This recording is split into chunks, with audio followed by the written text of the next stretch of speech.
Hello दोस्तों, आप सभी को सलाम नमस्कार। मैं आपका दोस्त फैजू आज फिर एक शानदार स्टोरी के साथ आप लोग के सामने हाजिर। तो आज जो सीखने वाले दोस्तों डू नॉट बी ग्रेडी यानी लालची नहीं बननी चाहिए। क्यों नहीं बननी चाहिए, स्टोरी में आखिर है क्या दोस्तों कि जिसके कारण हमें लालची नहीं बननी चाहिए। तो प्लीज़ आप लोग लास्ट तक बने रहिए। पहले स्टोरी का जो टाइटल है उसको देख लेते हैं। स्टोरी का जो टाइटल है द नॉटी मंकी यानी शरारती बंदर। वंस यानी एक समय की बात है।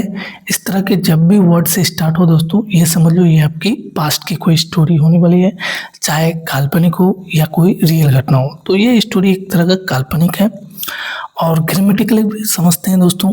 जब भी सेंटेंस में आए किसी भी तरह का ग्रामेटिकल पॉइंट या जो वर्ड मीनिंग्स है तो मैं वो सारा आप लोग आज क्लियर करता चलूँगा। आप लोग सिर्फ 7 से 8 मिनट टाइम स्पेंड कीजिए दोस्तों। आप लोग खुद ही बोलिएगा दोस्तों कि आज मैंने कुछ सीखा। तो क्या सीखते हैं, चलो देखते हैं। यानी ये आपका एडवर्ब है। A queen went to pond for a swim. A queen एक रानी, यानी यहाँ सब्जेक्ट हुआ, तैरने के लिए क्या हुआ, तालाब में गए। यानी सब्जेक्ट क्या होता है दोस्तों, जो काम करने वाला होता है और जिसके बारे में सेंटेंस में चर्चा की जाती है। तो ये काम कौन करता है, तैरने के लिए कौन जाती है, रानी। तो ये आपका रानी आपका सब्जेक्ट हो गया, ठीक। यानी वो तैरने के लिए तालाब में जाती है। सी लेफ्ट हर पर नेकलेस विद हर मेड। अब एक बात समझने की चीज़ है दोस्तों, जो रानी होता है या राजा होता है तो उससे क्या होता है, उसके साथ बहुत सारे गार्ड होते हैं, बहुत सारे सिपाही होते हैं, दासी यानी नौकरानी होते हैं। तो उसके साथ बहुत सारे जेवर हेरात जो भी वो पहना हुआ होता है। तो वो क्या करता है, सी लेफ्ट यानी लेफ्ट मतलब छोड़ देना। तो यहाँ क्या हुआ दोस्तों, यानी सी लेफ्ट यानी वो थमा दिया किसी को, किसी दिन her pearl necklace with her maid. Maid मतलब दासी या नौकरानी।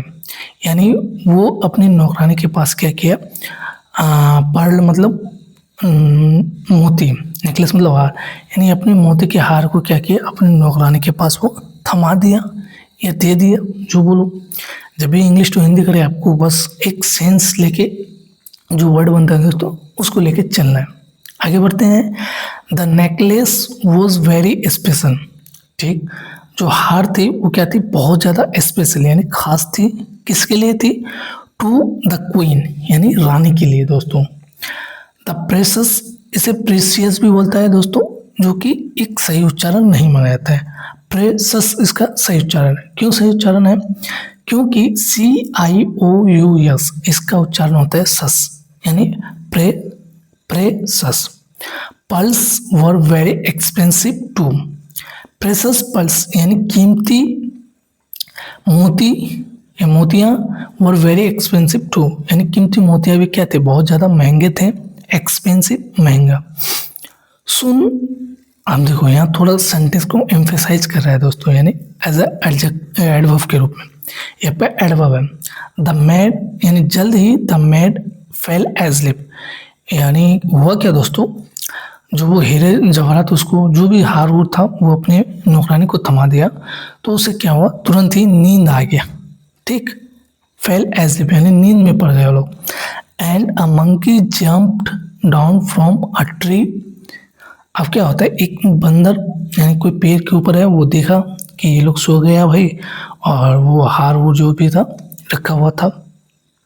एक काल्पनिक स्टोरी है दोस्तों, आप इसको सवाल नहीं करना है कि ऐसा कैसे हो गया, ये कैसे हो, ये एक काल्पनिक स्टोरी बनाया गया। बस आप लोग यहाँ ये समझने की कोशिश कीजिएगा कि मैं कैसे इंग्लिश टू हिंदी करता हूँ, मैं कैसे ग्रामेटिकल पॉइंट को समझाता हूँ और कैसे सेंस बना करके एक इंग्लिश को हिंदी सेंटेंस में कन्वर्ट किया जाता है, ठीक। तो जल्द ही क्या वो नॉर्मलाइज हो गया और एक जो बंदर था वो क्या था, डाउन फ्रॉम अ ट्री यानी एक पेड़ से नीचे कूदा, ठीक। And stole the Perl necklace यानी और वो जो यानी मोती के जो हार थे उसे वो चुरा लिया। स्टील मतलब चुराना होता है, स्टोल उसका पास्ट है दोस्तों, ठीक। When the made woke up, अब क्या हुआ, जब नौकरानी, जब वो लोग जगा यानी सोया हुआ था तो तब जगा। अब क्या होता है, she could not find the necklace. अब वो लोग देखता है भाई जो नेकलेस यानी हार थे वो वहाँ थे नहीं, ठीक, एक चीज़ यहाँ समझने की चीज़ है, इसको मैं वेन नहीं पढ़ा, वेन क्यों पढ़ा दोस्तों, इसको भी समझ लो। ग्रामेटिकली देखो डब्ल्यू एच जब भी आए दोस्तों, तो मोस्टली जो होता है ना, एच जो होता है वो साइलेंट होता है, उसका उच्चारण नहीं किया जाता है। डब्ल्यू एच जब इंक्लूड हो यानी एक साथ हो, यानी डब्ल्यू ई एन, वेन। ठीक, आशा करते हैं यहाँ तक समझ गए होंगे। अब देखो, she did not know what to do. अब ये आश्चर्य की बात है, ये एक्सक्लेमेशन, यानी एक्सक्लेमेशन क्या चिन्ह दर्शाता है दोस्तों, कि कोई ऐसी घटना जो आपको शॉक्ड कर दे। अब उसको एक तरह का शॉक लग गया कि भाई इतने महंगे हार हमको रानी क्या करे, देखभाल करने के लिए दिया, और मैं उसे अगर जी गवा दूँ तो रानी मेरे साथ क्या हाल करेगा। यानी एक तरह का एक घटना है इस तरह का। तो वो क्या हुआ, अब उसे सी डिड नॉट नो, अब उसे कुछ भी समझ में नहीं आ रहा था व्हाट टू डू, मैं क्या करूं। ठीक, वो क्या करे, सुन जल्द ही। अब देखो, अब थोड़ा ट्विस्ट आता है कहानी में दोस्तों, क्या आता है, सुन यानी जल्द ही, the guards realise that the monkey might have stolen it. अब जो पहरेदार यानी गार्ड्स यानी पहरेदार जो थे, अब वो क्या करता है, रियलाइज यानी एक तरह का वो दिमाग का यूज़ करता है कि भाई आखिर ये हुआ कैसे, यानी रियलाइज एहसास किया कि द मंकी मैट हैव। अब वो अपना दिमाग लगा रहा है कि इसे जो चुराया होगा, इसका किसका काम है, ये बंदरों का काम है, यानी इट। इट यानी हीरे जवाहरात के लिए यूज किया गया as a pronoun. Might have, ये मैट हैव क्या होता है दोस्तों, ये पास्ट की पॉसिबिलिटी को दिखाता है, यानी ये जो हीरे जवाहरात है वो उसे कौन चुराया होगा, ये सिर्फ बंदरों का काम ही हो सकता है। They had an idea. अब वह जो है यानी पहरेदार, वह यानी पहरेदार, यहाँ भी ये प्रोनाउन की तरह यूज़ किया गया है दोस्तों, दे। और प्रोनाउन होता है क्या दोस्तों, प्रोनाउन किसी नाउन के बदले में जो यूज़ किया जाता है। नाउन जैसे या पहरेदार कोई आदमी है, ठीक, तो उसके बदले में क्या यूज़ किया गया, दे। बहुत डीप में जाता है दोस्तों, ये बहुत ग्रामेटिकल, बहुत डीप की चीज़ है, ये आपको समझना होगा। वही यानी पहरेदारों को एक तरह का क्या वो बुद्धि आई, समझ आई। ठीक, क्या समझ में आया, the chief of the guards hung bright coloured glass beads on the bushes. अब जो पहरेदार के जो चीफ, पहरेदार के, इसको आप सरदार भी बोल सकते हो या मुखिया भी बोल सकते हो, यानी पहरेदार के जो सरदार थे उसने दिमाग लगा के क्या किया, हंग यानी लटका दिए, ब्राइटफुल कलर यानी तरह तरह के जो रंग बिरंगे जो है कांच के मोती, यानी ग्लास मतलब कांच, बीड्स मतलब मोती को क्या किया, बुशेस यानी झाड़ी के ऊपर वो क्या कर दिया, लटका दिए। अब क्यों लटकाया, क्योंकि वो एक तरह यहाँ पे एक दिमाग का यूज़ किया, अगर मैं ये काम झाड़ी पे लटका दूँ तो जाहिर सी बात है जो बंदर जो मोती चुराया होगा तो बहुत सारे बंदर आएगा, ठीक, और जो चुराया वो भी आएगा।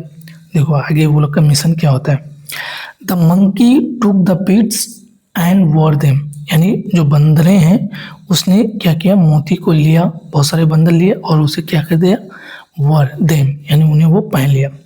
वेयर का पास्ट वॉर है दोस्तों, ठीक। But one monkey war a bird necklace, मैं पहले भी बोला था ना, जो बंदर चुराया होगा वो आएगा, ठीक, लेकिन ये आपका कंजंक्शन है क्योंकि ये दो सेंटेंस के मीनिंग को पूरा करता है। लेकिन उनमें से जो एक बंदर था वो जो नेकलेस चुराया था वो क्या हुआ दोस्तों, वो पहन करके आ गया, ठीक।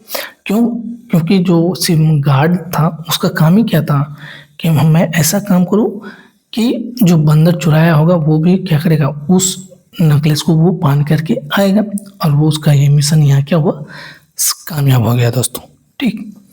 The guards got the monkey, यानी अब गार्ड जो पहरेदार उसे क्या किया, पहचान लिया, कैच का पास्ट गॉट, उसे क्या किया, उस बंदर को पकड़ लिया, and return the necklace to the queen, और रिटर्न यानी वापस कर दिए हार को, किसे, टू द क्वीन यानी रानी को। तो यहाँ पे मैं स्टोरी में स्टार्टिंग में क्या बोला था कि डू नॉट बी ग्रीडी यानी लालची मत बनो। तो लालची के बारे में अब तक आपको शायद इतना समझ में नहीं आया होगा। तो लालची का जो मेन मोटिव है दोस्तों यही है। यहाँ जो गार्ड का ईमानदारी यह है दोस्तों कि वो जो बंदरों से वो नेकलेस वापस लिया वो रानी के लिए बहुत ख़ास थी, तो यहाँ अगर ये वो चाहता तो एक तरह का बेईमानी कर सकता है, धोखा कर सकता था, लेकिन वो क्या किया, बंदर से लेके उसको रानी को वापस कर दिया। तो यही स्टोरी का मेन जो मॉडल है वो यहाँ जो सिमिलर एक तरह का कार्य करता है।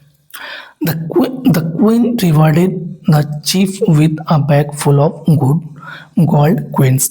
अब जो रानी हुआ दोस्तों वो बहुत ज़्यादा खुश हुई उसकी ईमानदारी से और उसकी बहादुरता से, कह सकते हो। यानी क्वीन रिवार्डेड, उसको पुरस्कार किए, किसको, यानी गार्ड के जो सरदार थे, क्योंकि वो अपना बुद्धि से, अपनी चालाकी से, अपनी बहादुरी से, जो भी बोल सकते हो, उसने उसको उसके जो बहुत ज़्यादा स्पेशल जो रानी के लिए मोती थी उसे वो वापस दिला दिया।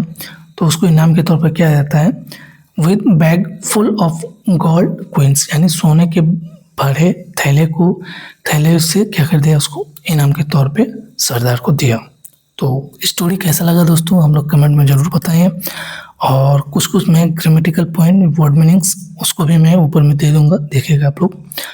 तो बताइए दोस्त, कमेंट खुला हुआ है, कैसा लगा स्टोरी, और आप लोग को किस तरह का समझना चाहते हैं, स्लोली, फास्टली और ग्रामेटिकली, तो कमेंट जरूर करें भाई। आज के लिए इतना ही, मिलते हैं फिर नेक्स्ट वीडियो में। बाय बाय दोस्तों, शुक्रिया।